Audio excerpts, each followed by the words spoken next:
जय श्री कृष्णा, राधे राधे। सभी माता बहनों को नव वर्ष के पहले सोमवार की हार्दिक शुभकामनाएं। और सोमवार का दिन भगवान भोलेनाथ को समर्पित है। भगवान भोलेनाथ ऐसे देव हैं जो सभी भक्तजनों की मनोकामना सहज ही पूर्ण कर देते हैं। तो आज सुनेंगे पौष माह में सुनी जाने वाली संपूर्ण कथाएं। पहले सुनेंगे विघ्नहर्ता गणेश भगवान की कथा। बोलो गणेश भगवान की जय। कथा प्रारंभ करने से पहले सभी माता बहनों से अनुरोध है कि कमेंट बॉक्स में जय गणेश भगवान की, हर हर महादेव अवश्य लिखें। बोलो गणेश भगवान की जय। एक समय की बात थी कि गणेश जी भगवान चोटी में चावल और चम्मच में दूध लेके और निकल पड़े। सबके द्वारे जाते और सभी से कहते कि कोई मेरी खीर बना दो, कोई मेरी खीर बना दो, लेकिन कोई नहीं सुनता। तो एक बुढ़िया माई जो अपने बारने आगे बैठी थी दरवाजे पर, वह बोली, आ जा बेटा, बच्चे का क्या बहलाना, तेरी खीर मैं बनाती हूँ। अंदर जाकर एक छोटी सी पतीली ले आई। तो गणेश भगवान बोले, अरे बुढ़िया माई, मेरी खीर इस पतीली में नहीं बनेगी। तो बुढ़िया माई बोली, फिर कैसे बनेगी? कि बड़ी सी कढ़ाई मंगवा, कि बेटा तेरी खीर शायद जभी कोई नहीं बना रहा है, हम तो गरीब आदमी हैं, हमारे पास इतनी बड़ी कढ़ाई कहाँ से आए कि पड़ोस में से जाकर और मांग ला। बुढ़िया माई बेचारी पड़ोस में जाती है और वहाँ से कढ़ाई लेकर आती है। तो जैसे ही गणेश भगवान उस चम्मच के दूध को उस कढ़ाई में करते हैं तो पूरी कढ़ाई भर जाती है और उसी में चावल डालते हैं। तो फिर बुढ़िया माई से कहते हैं कि बुढ़िया माई, तेरे चूल्हे पर खीर नहीं बनेगी, इसके लिए तो बड़ी भट्टी खोदवा। बुढ़िया माई कहती है कि कौन खोदेगा भट्टी? कि कई किसी को भी बुला ला, वही खोद देगा। फिर बुढ़िया माई पड़ोस में जाती है और वहाँ से 2 आदमी बुला कर लाती है, भट्टी खोद देते हैं, आग जला देते हैं, खीर बनना शुरू हो जाती है। फिर गणेश भगवान कहते हैं, अरे बुढ़िया माई, सारे नगर में निमंत्रण दे दे। बुढ़िया माई कहती है कि बेटा क्यों मेरी जगह हंसाई कराता है, हमारे पास खाने को तो कुछ है नहीं और तू कहता है कि सारे गांव में न्योता दे दे। दुनिया हंसेगी, कहेगी कि खुद तो भोजन नहीं है, दूसरे को बांटती फिरती है। गणेश जी भगवान कहने लगे, नहीं बुढ़िया माई, मैं कह रहा हूँ तू सारे गांव में निमंत्रण दे दे। जब हट पड़ जाते हैं गणेश जी, तो बुढ़िया माई सारे गांव में न्योता दे देती है कि सबका निमंत्रण है, आज हमारे यहाँ खीर का भोजन बना है। फिर बुढ़िया माई से गणेश भगवान कहते हैं कि देख बुढ़िया माई, जब ये खीर बन जाए, नहा धो के इसे एक थाली में ठंडी करके और गणेश जी भगवान का नाम लेके और खा लेना और सारे गांव को खिला देना। बुढ़िया माई थोड़ा कम सुनती थी, बहू थोड़ा तेज थी, उसने सुन लिया। जैसे ही खीर में उफान आने लगे, वह बोली कि खीर तो बनने वाली है और सारा गांव खाने वाला है। फिर फटाफट से नहाई, एक थाली में ठंडी करी और ठाकुर जी का भोग लगाया, गणेश जी भगवान का नाम लिया, टाली हिलाई और खुद जी के और थाली अंदर ही रख दी और सो गई। सारा गांव भोजन करके चला गया, लेकिन बुढ़िया माई वहीं बारने आगे अपने दरवाजे पर बैठी रही। फिर शाम को गणेश भगवान आते हैं और बुढ़िया माई से कहते हैं, अरे बुढ़िया माई, तू क्यों बैठी है? कि बेटा मैं इसलिए बैठी हूँ कि तूने तो खीर खाई नहीं, तूने बनवाई थी और सारे गांव को खिला दी, लेकिन खुद तो तूने खाई नहीं। फिर गणेश भगवान कहते हैं कि बुढ़िया माई, मैंने तो खीर सुबह ही खा ली। कि कब? कि तेरे बहू ने मुझे खीर खिला दी। कि मेरी बहू तो मेरे बिन खाती नहीं है। कि चल मैं तुझे दिखाता हूँ। अब तो बुढ़िया माई को अंदर ले जाते हैं और गणेश जी भगवान थाली दिखाते हैं। जैसी बुढ़िया माई थाली देखती है तो उसे गुस्सा आता है कि बता, तूने खीर खा ली और मुझे बताया ही नहीं, मैं सुबह से भूखी बैठी हूँ। तो लड़ने लगी। तो गणेश भगवान कहते हैं कि बुढ़िया माई लड़ मत, क्योंकि गर्भवती औरत अगर भगवान का भोग लगा के सबसे पहले खा लेती है तो उसमें कोई दोष नहीं होता, क्योंकि उसके पेट में बच्चा होता है और उसे भूख लगती है। और ऐसे ही जिसकी गोद में बच्चा है वो सबसे पहले भगवान का भोग लगा कर खा ले तो उसमें भी कोई दोष नहीं होता, क्यों बच्चा दूध पीता है तो माँ को भूख लगती है। इसलिए तेरी जे बहू है वह पेट से है, कुछ दिन में तेरे यहाँ पोता आने वाला है। तो बुढ़िया माई बोली कि बेटा ये खीर तो ख़त्म होने का नाम ही नहीं लेती है, कितना भी खाली कर लो उतनी फिर बढ़ जाती है, इसका क्या करूं। तब गणेश भगवान कहते हैं कि बुढ़िया माई इस खीर को और अपने आंगन में गड्ढा खुदवा और उसमें दबा दे। तो गणेश भगवान तो वहाँ से चले जाते हैं। बुढ़िया माई फिर बाहर जाती है और पड़ोसियों को बुला के लाती है और चौक में गड्ढा खुदवाती है। पड़ोसी कहते हैं देखो कैसी बुढ़िया माई है, चौक में गड्ढा खुदवाती है, और उस खीर को उसी में दबा देते हैं। अब उसका जो लड़का था वह परदेश में था और परदेश से आने लगता है, तो जिस गली से आता है वहीं पर अरे तेरी माँ ने तो बड़ी यज्ञ की है, तेरी माँ ने तो बड़ी यज्ञ की है। तो वह लड़का कहता है कि हम गरीब आदमी हैं और हमारी दुनिया कैसी मजाक बनाता है, अगर कोई अमीर आदमी से कहे तो मुंह सीधा कर दें कि गरीब आदमियों का तो रहना ही नहीं है। जब ऐसे ही सुनते सुनते घर आता है तो अपनी माँ से पूछता है, माँ सारी दुनिया कहती है तूने कोई यज्ञ किया है, खीर का भोग बनाया है, सबको भोजन कराया है। तो वो बुढ़िया माई कहती है कि बेटा मैंने नहीं कराया, पता नहीं कहाँ से एक बालक आया था और उसी ने सारे नगर में भोजन करवाया है और सबने खाया है। तो वो बुढ़िया का बेटा था वह बोला कि माँ अगर कोई प्रसाद का दाना बचा हो तो हमें भी दे दो, इससे हम भी प्रसाद ले लेंगे। तो बुढ़िया माई कहती है कि बेटा प्रसाद तो इतना था कि बस पूछे मत, लेकिन मैंने सारा इस चौक में दबा दिया। अगर तेरे भाग से कोई चावल का दाना निकल आए तो इसे खोद ले। तो उसी प्रसाद के भावना से और बुढ़िया माई का बेटा उसे खोदना शुरू करता है। जैसे ही खोदता है तो उसमें हीरा जवाहरात सोना चांदी असरफी निकलना शुरू हो जाते हैं। अब तो वो देख के दंग रह जाते हैं और बार बार प्रार्थना करते हैं कि हे गणेश जी भगवान, जैसे उस बुढ़िया माई को दिया है वैसे ही मेरी कहानी सुनने वालों को, हुंकारा भरने वालों को, कहानी कहने वालों को व उनके सारे परिवार को ऐसी खुशियाँ देना, अंधन के भंडार भराना और उनकी सभी मनोकामना पूर्ण करना। बोलो गणेश भगवान की जय। अब सुनेंगे सोमवार के व्रत में सुनी जाने वाली सोमवार व्रत कथा। बोलो शंकर भगवान की जय। इन कथाओं को पूरे श्रद्धा भाव से पूरा सुनना और कमेंट बॉक्स में हर हर महादेव अवश्य लिखना।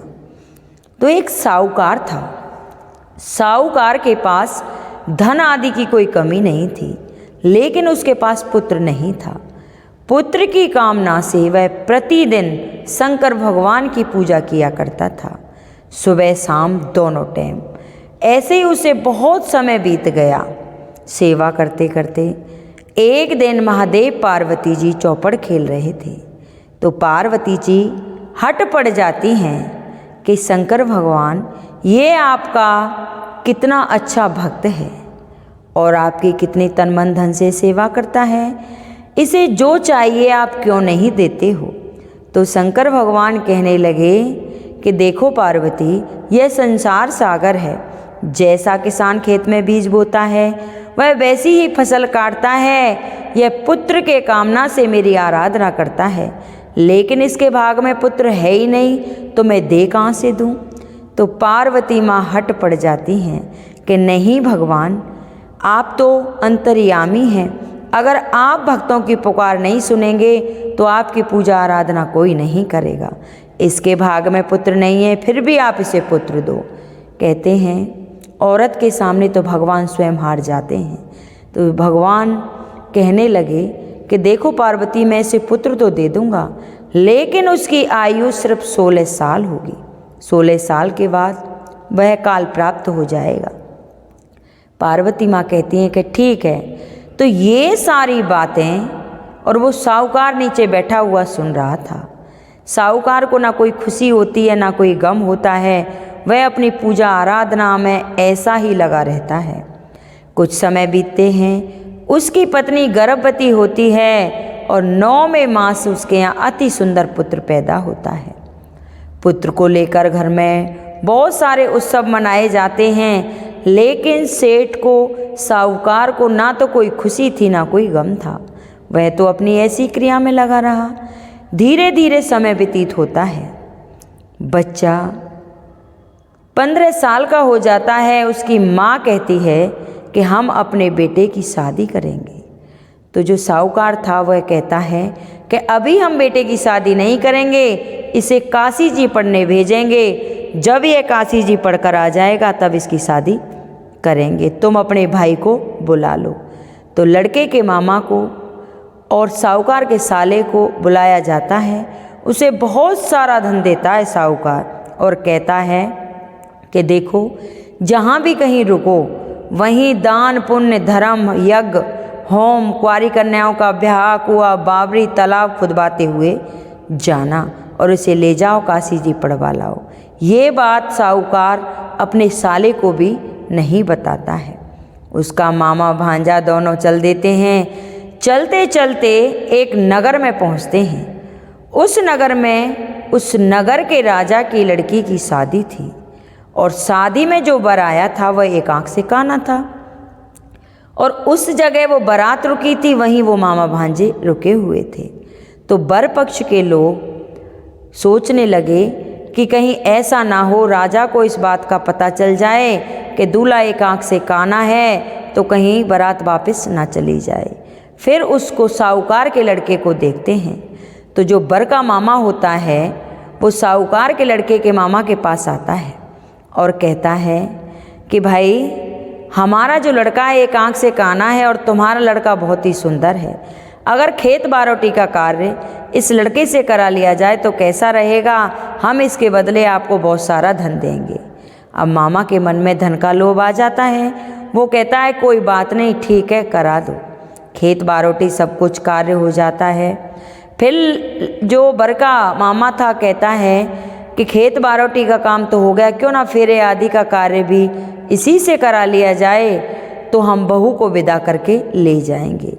फिर वो लड़के के मामा के पास आता है और कहता है कि फेरे आदि का कार्य भी आप अपने लड़के से ही करवा दो, हम लड़की को विदा करके ले जाएंगे।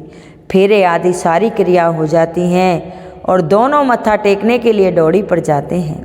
जो साहूकार का लड़का था वो उस रानी के पल्ले पर लिखाता है कि देख, तेरी शादी तो मेरे साथ हुई है और मैं तो काशी जी पढ़ने जा रहा हूँ, लेकिन जिस वर के साथ तुझे विदा किया जाएगा वह एक आंख से काना है।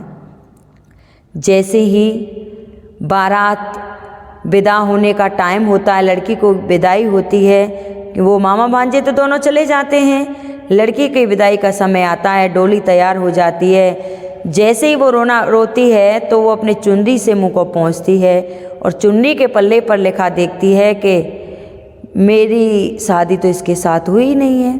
फिर अपने पिता को बुलाती है और कहती है कि देखो पिताजी, ये मेरा पति नहीं है। मेरा पति जो काशी जी पढ़ने के लिए गया है ये तो एक आंख से काना है, इसकी शादी मेरे साथ नहीं हुई है। तो बारात वापस चली जाती है। उधर 16 साल पूर्ण हो जाते हैं। उसके मामा ने बहुत बड़ी यज्ञ रचा रखी थी। अब वो लड़का बोला कि मामा जी, आज तो मेरे सिर में बहुत तेज़ दर्द है। मामा बोला कोई बात नहीं बेटा, अंदर जाकर सो जाओ। लड़का अंदर जाके सो जाता है। थोड़ी देर में उसके प्राण निकल जाते हैं। अब यज्ञ संपन्न होता है, पूर्ण आहुति की तैयारी होती है। तो वो सोचता है कि अपने भांजे को बुला लाऊं। जैसे ही भांजे को बुलाने जाता है तो वो तो काल प्राप्त पड़ा था। तो उसका मामा सोचता है कि अभी से रोना पीटना स्टार्ट कर दूंगा तो ये यज्ञ का कार्य अधूरा रह जाएगा, क्यों ना ये यज्ञ का कार्य संपन्न कर लूं। फटाफट से वो यज्ञ का कार्य संपन्न करता है, ब्राह्मणों को विदा कराता है, करके और रोना पीटना शुरू करता है। करुणामयी आवाज़ में रोता है कि अब मैं अपनी बहन और जीजा को क्या जवाब दूंगा, क्या कहूँगा उनसे। रोता है। महादेव पार्वती जी फिर वहाँ से निकल रहे थे, क्योंकि काशी जी तो महादेव पार्वती जी की नगरी है, वहाँ तो वे भ्रमण करते ही रहते हैं। जैसे ही पार्वती ने वह आवाज़ सुनी तो पार्वती जी बोली कि पता नहीं स्वामी, और कितनी करुणामयी आवाज़ से रो रहा है, चलो देखने चलते हैं। तो महादेव जी कहते हैं, सुनो पार्वती, ये संसार सागर है, कोई जीता है कोई मरता है, अपनी अपनी योनियों के और अपनी उम्र को सभी लोग भोगते हैं, चलो क्या देखना। कि नहीं, मैं तो देखने जाऊंगी। पार्वती माँ हट पड़ जाती हैं। दोनों शंकर भगवान और पार्वती जी आती हैं। उस लड़के को जैसे ही देखा तो पार्वती जी बोली कि महाराज, ये तो वही साहूकार का लड़का है, इसे तो जीवन दान दो, नहीं तो इसके माता पिता रो रो कर मर जाएंगे। एक तो यह जाएगा, इसके साथ में 3 जाने और जाएंगी, इसे तुम जीवन दान दो। पार्वती माँ हट पड़ जाती हैं। शंकर भगवान उनके सामने हार जाते हैं। जैसे ही शंकर भगवान उसके सिर पर हाथ फेरते हैं, लड़का हरे हरे करके खड़ा हो जाता है। फिर उसका मामा यज्ञ करता है और यज्ञ करके अपने नगर की ओर प्रस्थान करता है। तो प्रस्थान करता हुआ उसी नगर में आता है और वो राजा वहीं मिलता है और उसे पहचान लेता है। पहचान करके राजा और अपने महलों में ले जाता है।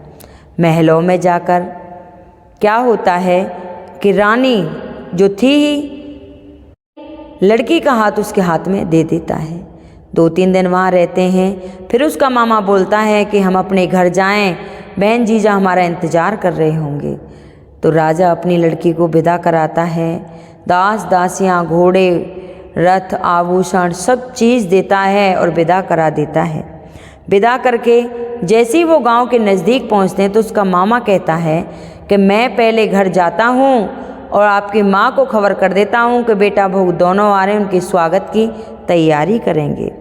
तो आज साहूकार ने अपनी पत्नी को सारा हाल बता दिया था कि हमारे बेटे की उम्र तो 16 साल थी, चलो छत पे चलते हैं, अगर वह जीवित आ गया तो नीचे उतर आएंगे और नहीं तो छत से गिरकर अपने प्राण त्याग देंगे।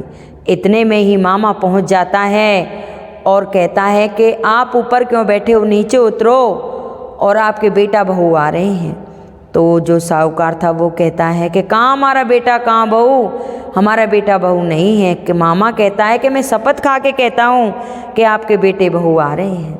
दोनों नीचे उतर आते हैं, बेटा बहू का स्वागत करते हैं और अपने आनंद से रहते हैं। जैसे साहूकार सोता है रात को तो भगवान उसके सपन में आते हैं और कहते हैं कि साहूकार, तेरी निष्ठा भक्ति से मैं बहुत प्रसन्न हुआ। तो हर सोमवार का व्रत करता था और व्रत कथा सुनता था, तेरा नियम नहीं टूटा, इसलिए मैंने खुश होके तेरे बेटे को अभय दान दिया है। अब तू अपनी ज़िंदगी अच्छे से जी और मृत्यु उपरांत तू मेरे लोक को आना। तो वो साहूकार खुशी से पागल हो जाता है और सारे गांव में ढिंढोरा पिटवाता है कि जैसे शंकर भगवान ने मेरा बेटा बहू दिए, वैसे ये कहानी सुने हुंकारा भरे उनकी सभी मनोकामना पूर्ण करना। बोलो शंकर भगवान की जय। सुनेंगे प्रत्यक्ष देवता सूर्य नारायण की कथा, क्योंकि पौष का महीना सूर्य भगवान को समर्पित है। उन्हीं की कहानियाँ सुनी जाती हैं। जो कोई सुबह सवेरे उठ के सूर्य भगवान को जल अर्पित करता है, उनके दर्शन करता है, कहानियाँ सुनता है, उनके सभी मनोरथ पूर्ण होते हैं। बोलिए सूर्य भगवान की जय। एक बुढ़िया माई थी, उसका नियम था गोबर का। गोबर से घर आंगन लीपती और सूर्य नारायण का भोग बनाती, प्रसाद बनाती, उन्हें जल अर्पित करती और व्रत करती, फिर व्रत कथा सुनती, उसके बाद भोजन ग्रहण करती। अब तो यही नियम था। गाय के गोबर से घर आंगन लीपती। तो एक दिन पड़ोसिन अपने मन में सोचने लगी कि देख, इसके कोई है नहीं और फिर भी कितना अच्छा से रहती है और मेरी गाय के गोबर को ले जाती है और अपना घर आंगन लीपती है और पता नहीं कहाँ से आ रहा है और कहाँ क्या करती है। पड़ोसी ने अपनी गाय को अंदर बांध लिया। अपनी गाय को अंदर बांधा तो उस दिन रविवार था। बुढ़िया माई को गोबर नहीं मिला। गोबर नहीं मिला तो उसने घर आंगन नहीं लीपा। बुढ़िया माई बहुत दुखी हुई कि देखो आज मेरा व्रत है तो मुझे कुछ मिला ही नहीं। रोते रोते सो गई। रात को स्वप्न में सूर्य भगवान आए और कहते हैं बुढ़िया माई सोती है या जागती है? तो बुढ़िया माई कहती है ना सोती हूँ ना जागती हूँ, कि आज तो तूने भोग भी नहीं बनाया और मुझे खिलाया भी नहीं, क्या बात है? बुढ़िया माई कहती है कि मेरे गाय का गोबर का नियम था, पड़ोसन ने अपनी गाय को अंदर बांध लिया, मुझे गोबर नहीं मिला तो मैंने ना तो घर आंगन लीपा और ना ही मैंने भोग बनाया। तो सूर्य भगवान कहते हैं बुढ़िया माई चिंता ना कर, आँख खोल और देख कितने सुंदर तेरे गाय बछड़े बंध रहे हैं आंगन में। बुढ़िया माई ने आँख खोली। जैसे ही बाहर आती है तो आंगन में गाय बछड़ा बंध रहे हैं। बुढ़िया माई की खुशी का कोई ठिकाना नहीं रहता।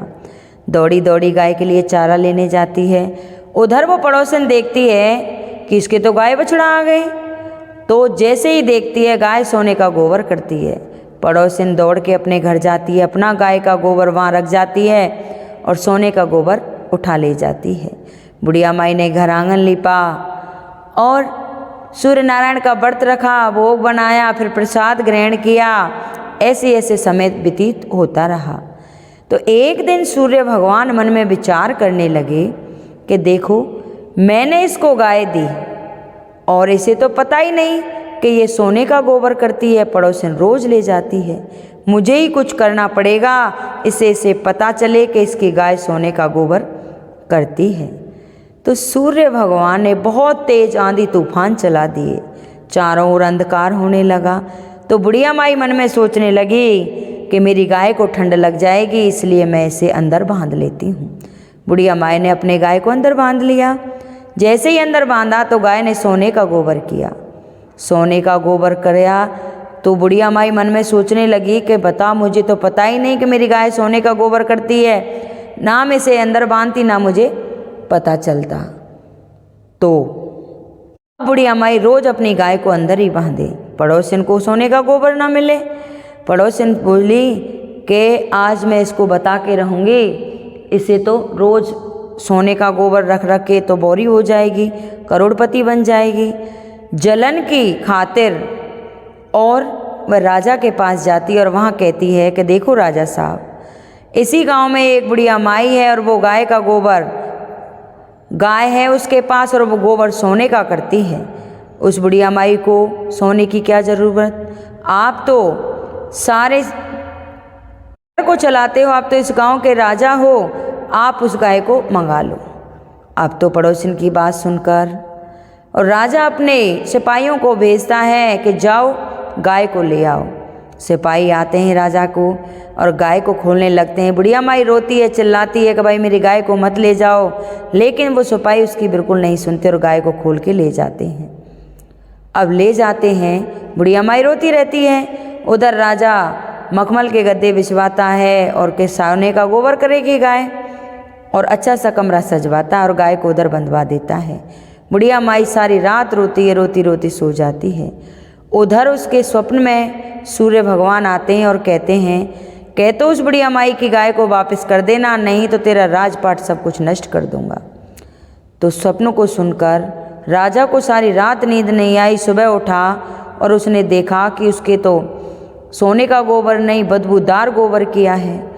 अब तो बदबू ही बदबू फैल जाती है। फिर उस बुढ़िया माई को बुलाया जाता है और उससे पूछा जाता है कि ये गाय आपको किसने दी। तो बुढ़िया माई कहती है कि मैं सूर्य भगवान का व्रत करती थी, मेरा गोबर का नेम था, गाय के गोबर से घर आंगन लीपती थी, फिर नहाती धोती, प्रसाद बनाती, सूर्य नारायण को खिलाती, फिर खुद खाती।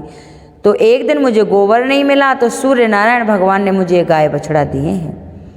कि आपके यहाँ तो ये सोने का गोबर करती थी? कि हाँ। कि हमारे यहाँ तो इतनी बदबूदार गोबर किया है कि मुझे नहीं पता। फिर उस पड़ोसन को बुलाया जाता है, उसे दंड दिया जाता है और बुढ़िया माई को गाय बछड़ा वापस कर दिए जाते हैं। और राजा उसी दिन नगर में ढिंडोरा पिटवाता है कि जो कोई रविवार का व्रत रखेगा तो सूर्य नारायण भगवान उनकी सभी मनोकामना पूर्ण करेंगे। हे सूर्य नारायण भगवान, जैसे आपने उस बुढ़िया माई की रक्षा की, वैसे ही मेरी कहानी कहने वाले की, कहानी सुनने वाले की, हुंकारा भरने वाले की सभी की मनोकामना पूर्ण करना। बोलो सूर्य नारायण भगवान की जय। आपको हमारी कथा कैसी लगी कृपया कमेंट बॉक्स में बताएं।